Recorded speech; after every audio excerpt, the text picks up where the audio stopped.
বেলা বেড়েছে। সূর্যের আলোতে উত্তাপ অনুভূত হচ্ছে। স্রোত পার হয়ে অজয়ের বালি অতিক্রম করে বনভূমি এসে ঢুকলেন। মঞ্জরি জাতীয় ফুলে মধু বেশি এবং গুণে ও গন্ধে অপেক্ষাকৃত উগ্র। রৌদ্র তাপে এরই মধ্যে মাধবী গন্ধের বাতাস পাওয়া যাচ্ছে। ভ্রমরগুলি মাতাল হয়ে উঠেছে। পরস্পরকে তাড়া দিয়ে তাদের ছুটোছুটির আর অন্ত নেই। বনতল আলো ছায়ার টুকরো টুকরো ছাপে ছাপে চিত্রস্থিত বিচিত্রিত হয়ে উঠেছে। গাছে চড়ে সাঁওতাল ছেলেমেয়েরা মহুয়া সংগ্রহ করছে, কেউ কেউ কাঠ ভাঙছে। ছোট কয়েকটা ছেলে তিতির খরগোশের সন্ধানে তীর ধনুক হাতে পা টিপে টিপে খুঁজে বেড়াচ্ছে। বনে কোথায় কে গাছ কাটছে, কুড়ুলের শব্দ বিচিত্র গতিতে গাছপালার ফাঁক দিয়ে ছুটে গিয়ে দিকে দিকে পরপর প্রতিধ্বনি তুলে চলেছে। আর একটু অগ্রসর হয়েই থমকে দাঁড়ালেন তিনি। অদূরে তার আশ্রম। অতি মধুর নারী কণ্ঠের গান শুনতে পাচ্ছেন তিনি। শ্রীত কমলা কুচমণ্ডলা ধৃত কুণ্ডলা ফলিত লোলিত মনমাল, জয় জয় দেব হরে। বারেকের জন্য থমকে দাঁড়ালেন তিনি। তারপরেই গতি দ্রুততর করলেন। দ্রুত পদে আশ্রমে এসে তার আর বিস্ময়ের অবধি রইল না। একটি যুবতী, একটি কিশোরী দেবতার গৃহের সামনে বসে গান গাইছে।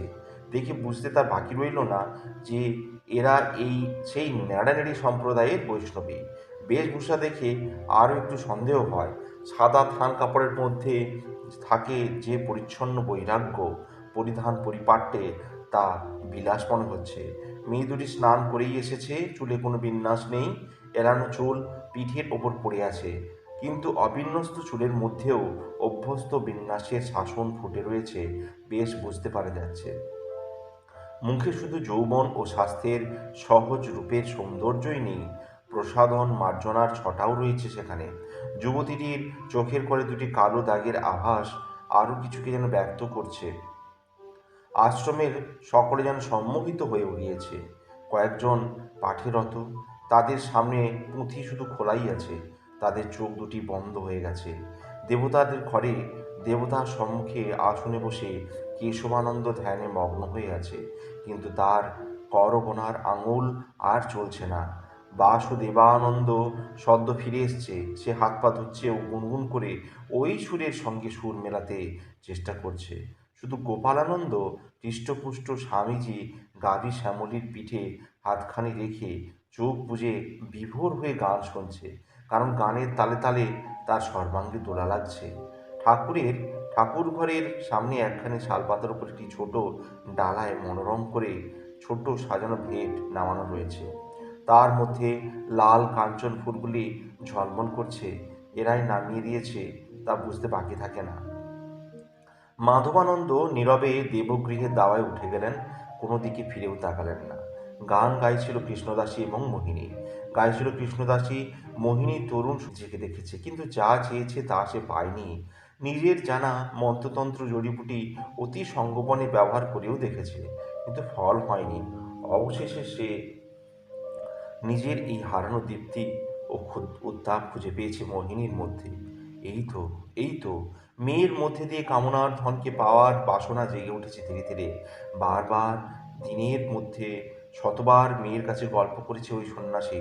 মানুষটি যেন তেজময় মণি। মাটির বুকের মণিতে ছটা আছে, দীপ্তি আছে, এ মণিতে আর তেজ আছে। মণির সঙ্গে তেজ, সে যে দীনমণির ভগ্নাংশ। ওই মণির তেজে আকৃষ্ট হয়ে তার কাছে উড়ে যাওয়ার ব্যগ্র কামনায় তার মনপতঙ্গ যেন পক্ষোদ্গম হয়েছে। মনে মনে মনের সঙ্গে অনেক কথা বলে চলেছে, ক্লান্ত হয়েছে। অনেক কথা বলে ক্লান্ত হয়েছে। মনের কথা বলবার মানুষ না পেয়ে অবশেষে মেয়েকেই বলেছে, কিন্তু মনের বিস্ময় মেয়ের মনে সঞ্চারিত করেছে। একদিনে বলেনি, দিনে দিনে খানিকটা খানিকটা করে বলেছে। তার মনের রঙে সন্ন্যাসীর আসল রং আরও অনেক গাঢ় হয়েছে, তাই আরও গাঢ়তর করে মেয়ের মনে ছবি এঁকে দিয়েছে। দাস সরকার বলেছিল 1 গুণ, সে তাকে 10 গুণ করে তুলেছে। রমন সরকার ওদের বাড়ি ঘরদরের কথা বলেনি, দাসী মেয়েকে 7 মহলা বাড়ির নিখুঁত বর্ণনা দিয়েছে। হাতিশালে হাতি, ঘোড়াশালে ঘোড়া, কিংভাবে মোড়া 16 বেহারার পালকি, আঙুর মুখো নৌকা, পাইক বরকন্দাজের হিসেব নিকেশ দিতেও বাকি রাখেনি। অবশেষে উদাসভাবে আকাশের দিকে চেয়ে ঘাড় নেড়ে বলেছে, সেই সেই সব ছেড়ে চলে এসেছে নবীন গোসাই।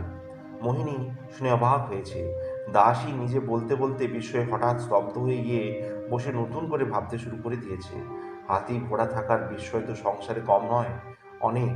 রাজার ছেলে বকে যায়, পথে ভিড় জমে, কিন্তু এসব ছেড়ে আসার বিস্ময় তো তার চেয়ে অনেক বেশি। এর সীমা আছে, তার সীমানায়। দাসী বলতে বলতে এবং মোহিনী শুনতে শুনতে একসাথে কেঁদে ফেলেছিল। আপনা আপনি চোখ ফেটে যেন জল বেরিয়ে এসেছিল। কাল সন্ধ্যায় অকস্মাৎ দাসীর মনের বাসনা আগুন হয়ে চলেছে। মধু কৃষ্ণা ত্রয়োদশীর পুণ্য স্নানে কেন্দুলি তারা প্রতি বৎসরই যায়। তারই আয়োজন করতে হঠাৎ মনে হয়েছে, কেন্দুলির ওপারেই তো শ্যামরূপার গড়, ইছাই ঘোষের দেউল। ওখানে গেলেই তো দর্শন মেলে নবীন সন্ন্যাসীর। নূতন আশ্রম গড়েছে, কয়ও তার বিবরণ বলেছে। সেসব তো চোখে দেখা দেখা হয়। অনেক মুহূর্তের জন্য মনের মধ্যে হ্যাঁ না করে দ্বন্দ্ব চলছিল, মাত্র কয়েকটা মুহূর্ত। তারপরেই না শব্দটা মনের দীপ্ত লয়ে কোথায় কোন অকুলে নৈশব্দের মধ্যে হারিয়ে গিয়েছিল। হাঁ ধ্বনিতে বাগময় হয়ে উঠেছিল অন্তরালোক। সঙ্গে সঙ্গেই ডেকেছিল মোহিনী। মোহিনী আকাশের তারা দেখেছিল, গুনছিল। 1 তারা নাড়া খাড়া, 2 তারা কপালের খাড়া, 3 তারা চাষে ভুষি, 4 তারা পাটে বসি, 5 তারা ঘোর মোর। মায়ের ডাক শুনে তারা গণার ক্ষান্ত দিয়ে ডেকে সে জিজ্ঞাসা করেছিল, আমাকে ডাকছো? শোন, শিগগিরি শিগগিরি। একেবারে সখীর কৌতূহল তার কণ্ঠে। মোহিনী ও আহ্লাদী মেয়ে সেও ছুটে গিয়ে বলেছিল, কি মা? মেয়ের চোখে চোখ রেখে অকারণে চুপি চুপি দাসী বলেছিল, মোহিনী, কাল কেন্দুলিতে চান করে প্রভুকে দর্শন করে অজয় পেরিয়ে শ্যামরূপা যাবি? সেই নবীন গোসাইকে দেখে আসবো, নতুন মঠ গড়েছে, দেখে আসবো, যাবি? যেন মেয়ের সম্মতির ওপরেই যাওয়াটা নির্ভর করছে। আর বলতে হয়নি, মোহিনীর মনে দাসীর মনের কথা প্রতিধ্বনি তুলেছিল সঙ্গে সঙ্গে। নবীন গোসাইয়ের মঠে? সত্যি মা, যাবে? হ্যাঁ। তারপরেই খুব চুপি চুপি বলেছিল, কিন্তু খবরদার কাউকে বলিসনি, বুঝলি? আমরা দলের সঙ্গে যাব না, দুজনাতে যাব শুধু। কয়কে নিয়ে তোর ভোর ভোর যাত্রার নৌকা করে যাত্রা করব, কেউ জানতে পারবে না। চানটি করে রাধা বিনোদজিকে পুজো ভেট দিয়ে আড়ে আড়ে চলে যাব। দলবল নিয়ে গেলে হইচই হবে, ভালো করে দর্শন হবে না, দুটো কথা নিবেদন করতে পারবো না, ভালো করে চরণ ছুঁয়ে প্রণাম করতেই দেবে না সবাই। আনন্দের আর পরিসীমা রইল না মোহিনীর। রাত্রিতে তার ভালো ঘুম হয়নি। বুকের ভিতরটা একটা আশ্চর্য উদ্বেগ অস্থির হয়ে উঠেছে, কেঁপেছে। চরণ ছুঁয়ে প্রণাম করবে, গোসাই মাথায় হাত রেখে আশীর্বাদ করবেন, তখন কেমন হবে তার? কৃষ্ণদাসীর মনে শেষের দিকটা একটা শঙ্কা এসেছিল। অজয় পার হয়ে বনে ঢুকে সে বার দুয়েক থমকে দাঁড়িয়েছিল। রাধা মানে না গোসাই, পরকীয়া মতের ওপর বিরাগ। যদি মোহিনী সঙ্গে সঙ্গে বলেছিল, দাঁড়ালি যে, চল না কেন? কতবার বলি, এত করে দুধ খাস না, আর ওই কোলকে দিন দিন মোটা হচ্ছিস। মেয়ের উৎসাহে তার শঙ্কার অবসন্নতা কেটে গিয়েছে। শঙ্কাতে মানুষকে বড় দুর্বল করে দেয়। অন্তরের চেয়ে অজয় অজয়ের চেয়ে বল নাই, অভয়ের চেয়ে বল নাই। অভিনব জলধর সুন্দর ধৃত মন্দর, শ্রীমুখ চন্দ্রকোর, জয় জয় দেব হরে। তব চরণে প্রাণতাবয় তিতি ভাবয়, কুরু কুশলং প্রণতেষু, জয় জয় দেব হরে। গান গাইতে গাইতেই তারা আশ্রমে ঢুকেছিল। ওপার থেকেই ভেট নিয়ে এসেছিল ওই টগরের স্তবকের মধ্যে কাঞ্চন ফুলের বরণ দেওয়া মালা, কিছু মাধবী ফুল, কিছু চিনির মুরকি, কিছু মিষ্টান্ন, তার সঙ্গে একটি ছোট বাটিতে ঘষা চন্দন, অগ্রুচন্দন লেপন। কিন্তু কই নবীন সন্ন্যাসী, কই? মাধবানন্দ তখন শ্যামরূপা হয়ে ওপারের মুখে চলেছিলেন। অন্য একজন সন্ন্যাসী এসে বিগ্রহের ঘরের দরজা খুলে দিয়েছিল। ষষ্ঠ পরিচ্ছদ। সন্ন্যাসী প্রশ্ন করেছিলেন, কি চাই? কারণ তিলক ফোঁটা সত্ত্বেও ভিক্ষুকের বেশ তাদের ছিল না। দাসী বলেছিল, নবীন গোস্বামী প্রভুর আবির্ভাব হয়েছে, দর্শন করতে এসেছি, গীত গোবিন্দ শোনাতে এসেছি। শিশুটি অবাক হয়ে তাদের দিকে তাকিয়েছিল। দাসী হেসে বলেছিল, প্রভুকে, নবীন গোসাইকে দর্শন করব। এবার শিষ্যটি বলেছিলেন, তিনি তো আর এই এখন আশ্রমে নেই, ওপারে গেছেন। ওপারে?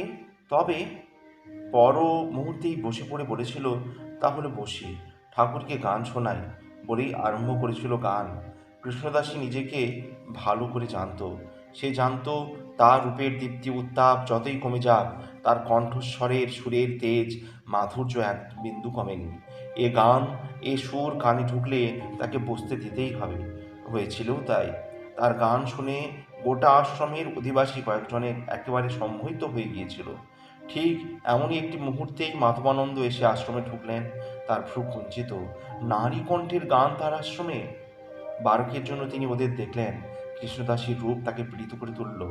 তিনি এদের চেনেন, বাল্যকালে এদের দেখেছেন। তার জ্ঞাতিদের ঘরের যুবকদের সঙ্গে এদের একটা গোপন ঘনিষ্ঠ সম্পর্ক ছিল।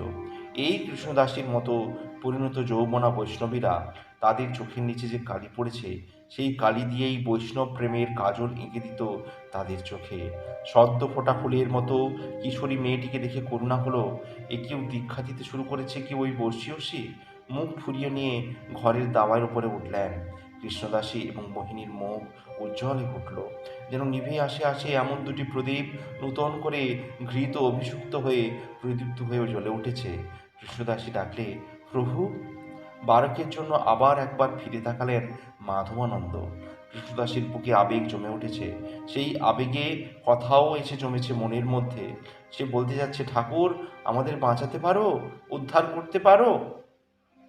এই সন্ন্যাসী সম্পর্কে যে কাহিনী সে শুনেছে, তার পটভূমিতে দাঁড়িয়ে তার চোখের সম্মুখে মাধবানন্দ যেন আর লালসার জন নয়, সে যেন উদ্ধারকর্তা।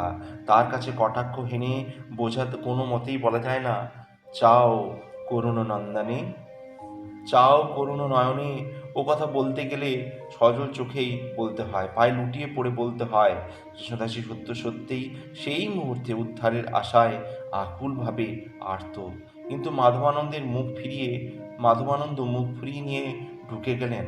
তার অবসর নেই। তিনি ডাকলেন, কেশবানন্দ, কেশবানন্দ কোথায়? তার চিত্তে এদের জন্য বিরক্তির চেয়েও আরও গুরুতর চিন্তা রয়েছে। প্রধান শিষ্য কেশবানন্দকে বলতে হবে, সাবধান, সাধুর ছদ্মবেশে বর্গীদের দেশে এসেছি ওপারে। কৃষ্ণদাসীর মনে তখন অনেক কথা জেগে উঠেছে। উদ্ধার করতে পারো প্রভু, রমন দাস সরকারের মতো অজগরের পাক থেকে বাঁচাও গোসাই, কিশোরী হরিণীর মতো এই আমার মোহিনীকে অক্রুরের মতো চিতে বাঘের গ্রাস থেকে। সে আবার ডাকলে, গোসাই, ঠাকুর, প্রভু। মোহিনী স্তব্ধ, মুখে কথা নেই, কোনো চাঞ্চল্য নেই। সে নিষ্কম্প প্রদীপ শিখাটির মতো জ্বলছে। তার সকল ছটা গিয়ে পড়েছে দেবতার মতো ওই মানুষটির পা থেকে মুখ পর্যন্ত সর্বাগ্রে। একটিমাত্র অস্ফুট কামনা, সে শুধু প্রণাম করবে, তার মাথায় হাত দিয়ে আশীর্বাদ করবে গোসাই। তার সারা অঙ্গ সেই আশীর্বাদে থরথর করে কেঁপে উঠবে। দাসী আবার ডাকলে, গোসাই। বেরিয়ে এলেন আর একজন, মাধবানন্দের একজন শিষ্য, বয়সে প্রৌঢ়। ইনি দেবতার পুজো করে থাকেন। হাতে তার নির্মাল্য এবং কিছু প্রসাদ। নাও। ওরা কথা বলতে পারল না। নির্বাক হয়ে ফলের পুতুলের মতো হাত পেতে গ্রহণ করল। প্রৌঢ় সন্ন্যাসী চলে যাচ্ছিলেন। দাসী তাকিয়ে ডাকল, প্রভু, বলো কি বলছো?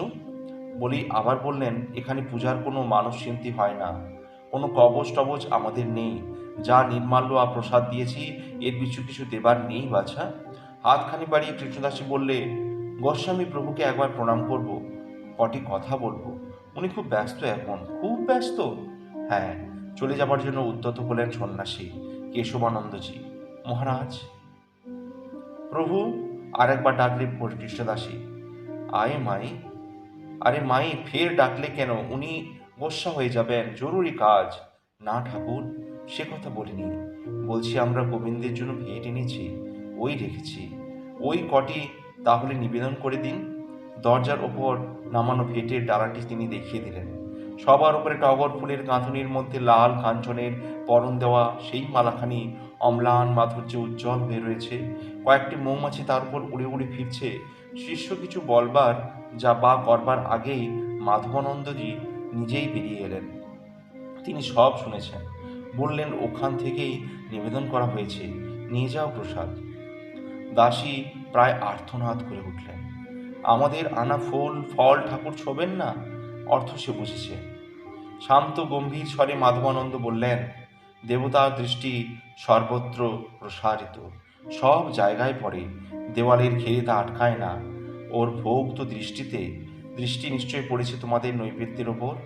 দাসী বললে, রাধা বিনোদের দরবারে, জগন্নাথ প্রভুর দরবারে কোথাও তো এমন নিয়ম নেই গোসাই। ওই তো তোমার গলার রাধা বিনোদ জির প্রসাদী মালা।